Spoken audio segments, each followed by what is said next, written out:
The morning unfolded across Marlborough House with an almost ritualistic calm, as if the palace itself exhaled quietly before the storm. Courtiers moved along polished corridors, their footsteps muffled by thick carpets, voices low, measured.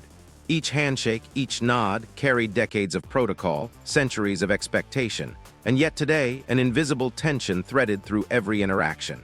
Documents were signed, sealed, and delivered, but the rhythm felt different, uneven, as though some unseen hand had subtly altered the cadence.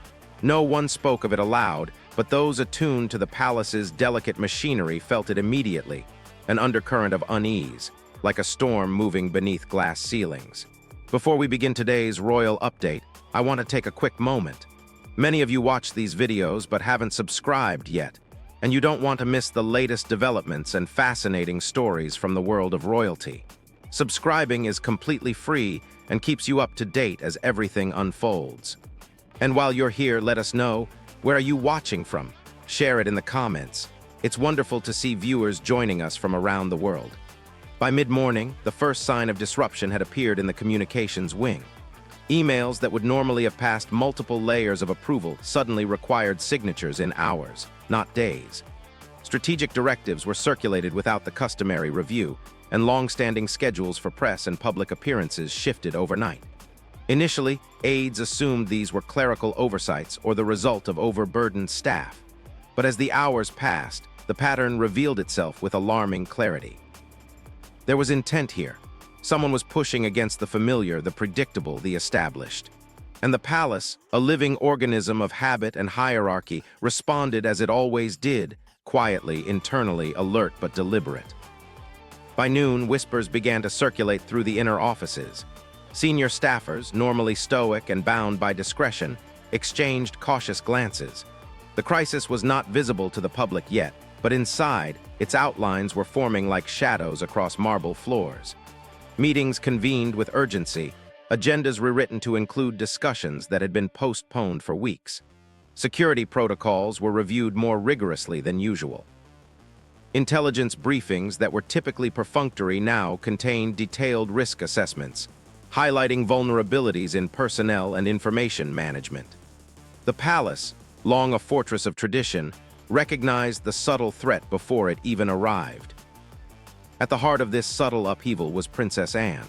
Known for her measured approach and unshakable composure, she had observed the palace's inner workings for decades, understanding the invisible currents that dictated action and reaction. While others panicked at minor irregularities, she analyzed, cataloged, and anticipated. Today, her presence was understated yet commanding. Staff described her movements as precise, each decision deliberate, each instruction purposeful.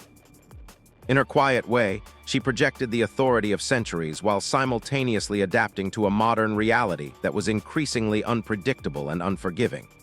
It was Anne who first recognized the threads linking seemingly disparate incidents, the missed approvals, the sudden communications shifts, the unexplained delays in key reporting channels. Each anomaly formed a pattern, and the pattern indicated one truth: a calculated disruption had begun within the palace walls. By early afternoon, the source of the unrest became evident. Images had surfaced, leaked from an obscure archival source, showing Prince Andrew aboard a luxury yacht near the Balearic Islands in 2016, accompanied by figures whose reputations were far from untarnished. Among them was a young Meghan Markle, captured in candid, never-before-seen photographs that immediately called into question narratives carefully cultivated over years. For the public, these were mere images. For the palace, they were catalysts, evidence that private histories once thought dormant could now challenge the authority and stability of the institution. The leak ignited a ripple of internal alarms. Staff scrambled to assess the potential fallout. Legal teams analyzed the implications. Communications experts drafted contingency statements. But Anne, serene and focused, assessed more than the immediate threat. She calculated the longer trajectory, anticipating both public perception and the internal dynamics it would disrupt. What followed was a series of meetings that, while closed to outsiders, reshaped the internal hierarchy. Prince James of Edinburgh, Anne's only son, emerged as a central figure in the crisis response. Known within the palace as the quiet executor of strategy, He coordinated legal reviews, asset protection, and reputational assessments, moving with the efficiency of someone who understood that in moments like this, discretion is power. Anne relied on him implicitly, confident that the palace's operational continuity could survive external scrutiny if its internal mechanisms functioned flawlessly. As staff worked feverishly to contain leaks, Anne's approach was deliberately minimalist. She did not overreact. She did not over-explain. Her communication was surgical, targeted, and above all, unflinching. Every word carried weight, every instruction carried authority. By the end of the day, the palace's internal landscape had shifted irreversibly. Old alliances were reassessed, responsibilities recalibrated, and a new chain of command emerged, with Anne and James at the apex of operational control. The leak of the Balearic images had triggered not chaos but clarity. While public scrutiny would intensify in the coming days, inside Marlborough House, a decisive signal had been sent. The monarchy would not be passive. It would adapt, enforce accountability, and preserve its legacy through measured action. And at the center of this quiet but unyielding recalibration, Princess Anne remained the steady fulcrum, observing, judging, and preparing for the inevitable consequences that history and ambition were about to demand. The late afternoon sun spilled across the grand facade of Marlborough House, gilding its stone with deceptive serenity. Inside, however, the palace was anything but calm. The reverberations of the morning's revelations had rippled through every corridor, office, and sitting room, but now the focus had shifted. Camilla, Duchess of Cornwall, emboldened by years of informal influence, began to assert herself with an audacity that unsettled even the most seasoned courtiers. Her presence was subtle, measured, yet impossible to ignore. Every gesture, every whispered comment carried the weight of intention, calculated to bend the established order to her will.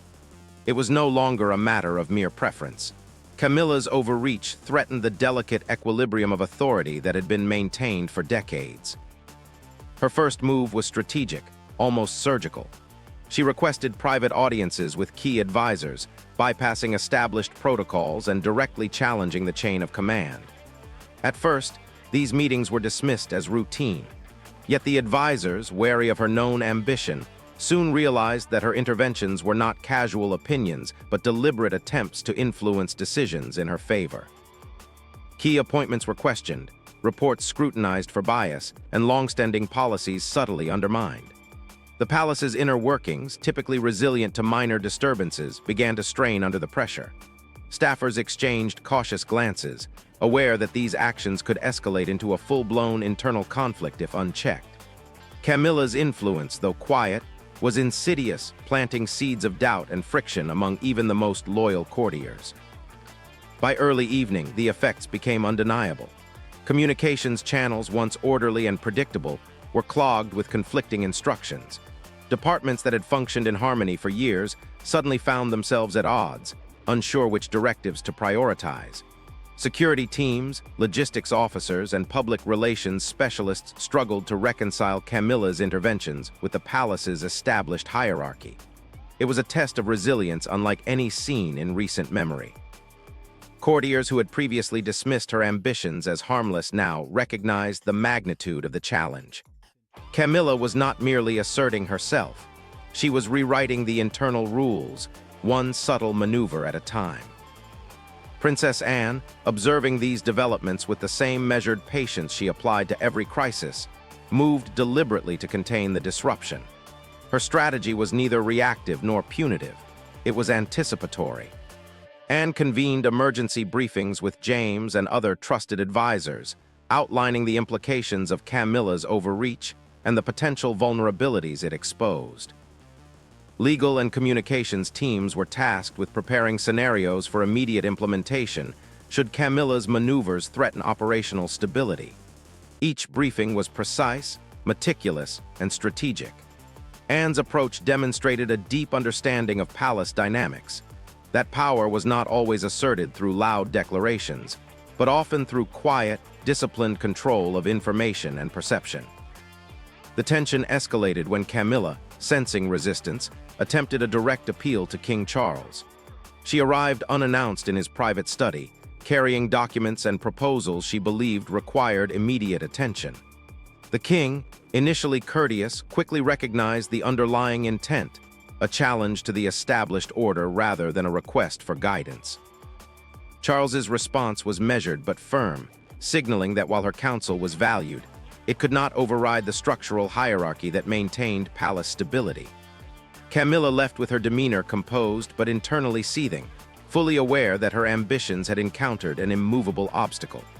The encounter set the stage for an ongoing struggle, one that would test the palace's unity and the personal limits of influence and authority. Meanwhile, the staffers who had been caught in the middle began to experience the tangible effects of the conflict. Orders conflicted, responsibilities overlapped, and deadlines shifted unpredictably. Some courtiers loyal to Camilla attempted to exploit ambiguities to further her agenda, while others sought refuge under Anne's steady guidance.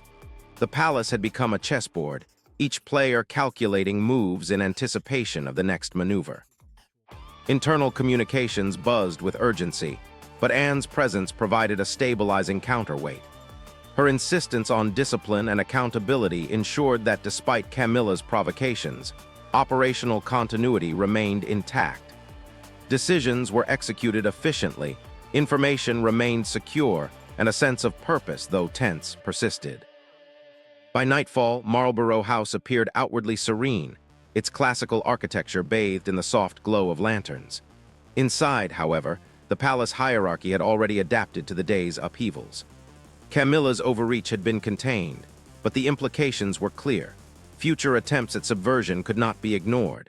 Anne's strategy had not only neutralized the immediate threat, but also reinforced a precedent of decisive, measured response to challenges from within. The palace, resilient as ever, had weathered another test of internal power dynamics, reaffirming the delicate balance between tradition and modern exigency. And as the corridors emptied and the courtiers withdrew, one truth remained indisputable. Marlborough House was governed not solely by title, but by an unyielding commitment to strategic oversight, with Princess Anne quietly at the helm, vigilant and unshakable. The palace corridors, once insulated from the glare of public scrutiny, now vibrated with an unfamiliar tension. Word of Camilla's interventions, carefully contained at first, had begun to seep beyond the confines of internal memos and whispered conversations. A single misplaced briefing note, circulating among the junior staff, had found its way to the press. Within hours, the story exploded, amplified by social media and online tabloids, each outlet eager to sensationalize what had been. Until that morning, a confidential internal matter. Headlines screamed of palace discord, insinuating rivalries and power struggles that threatened to destabilize the monarchy itself. The staff, already fatigued by Camilla's overreach, now faced the additional burden of managing public perception, a challenge far more unpredictable and unforgiving than any internal protocol. Courtiers scrambled to assess the scope of the leak. Emails were traced, phone logs reviewed, and digital footprints analyzed, yet the source remained elusive. The palace's reputation, built over centuries of disciplined communication and carefully curated public image, hung precariously. The royal communications team moved swiftly, crafting statements designed to reassure the public without exposing internal fractures.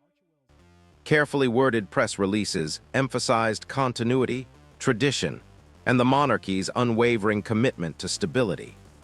Yet behind the polished words lay a nervous awareness that perception often outweighed fact, and any hint of internal division could ignite speculation, rumor, and even international commentary.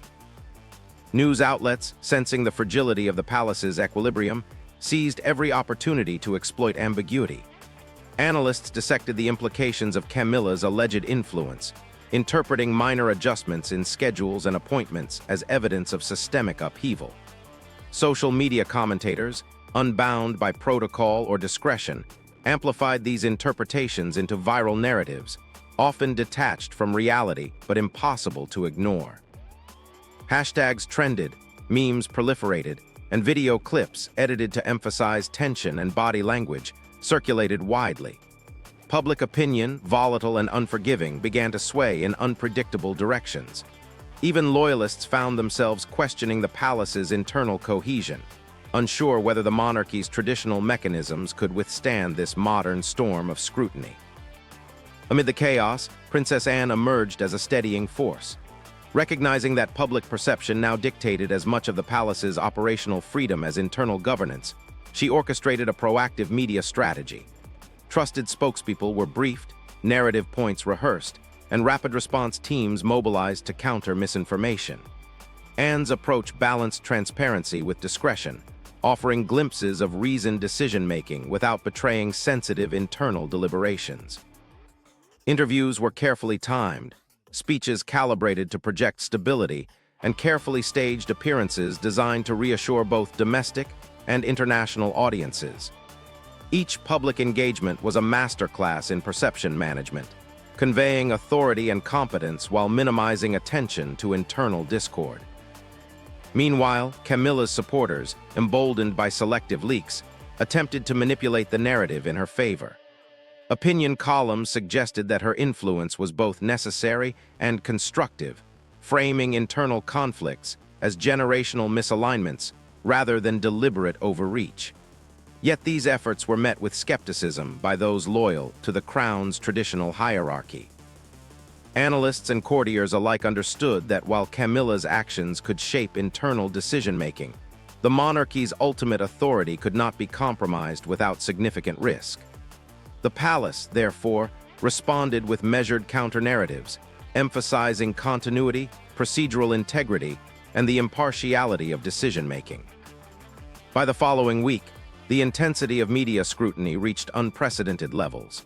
International outlets weighed in, diplomatic observers speculated, and even financial markets reacted subtly to perceived instability in Britain's symbolic institutions. Yet the palace, through careful orchestration of both public and internal communication channels, managed to contain the fallout. Camilla's maneuvers, though still evident to insiders, were reframed in public discourse as routine advisory influence rather than subversive action. The monarchy's resilience, though tested, remained intact. Staffers learned to navigate the dual pressures of internal loyalty and public accountability, while Anne continued to assert her role as the unyielding arbiter of operational and reputational stability. In private, discussions continued about long-term strategy.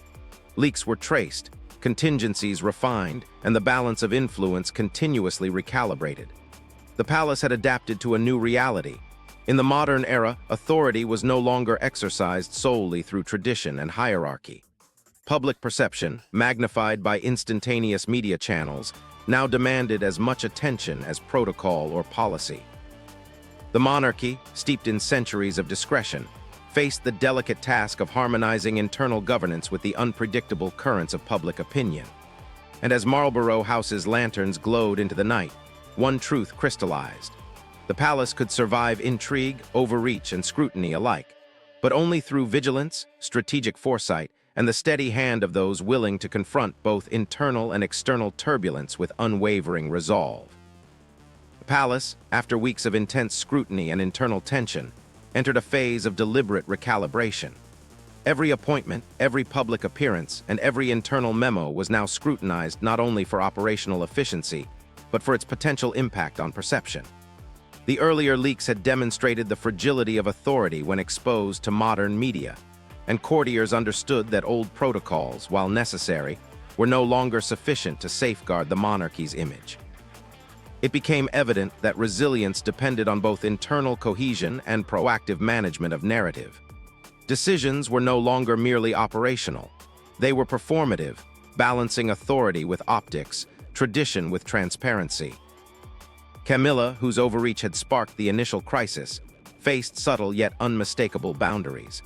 While her advisory role remained intact, her sphere of influence was carefully circumscribed. Key decisions that had previously been informalized through her intervention were now rerouted through formal channels. Advisors and senior courtiers worked in tandem to ensure that no single individual, regardless of proximity to power, could shape outcomes without accountability. Camilla's supporters quietly acknowledged the change, understanding that the monarchy's stability demanded measured influence rather than unilateral action. Publicly, her role was reframed as constructive and supportive, a subtle but necessary adjustment to maintain both dignity and authority.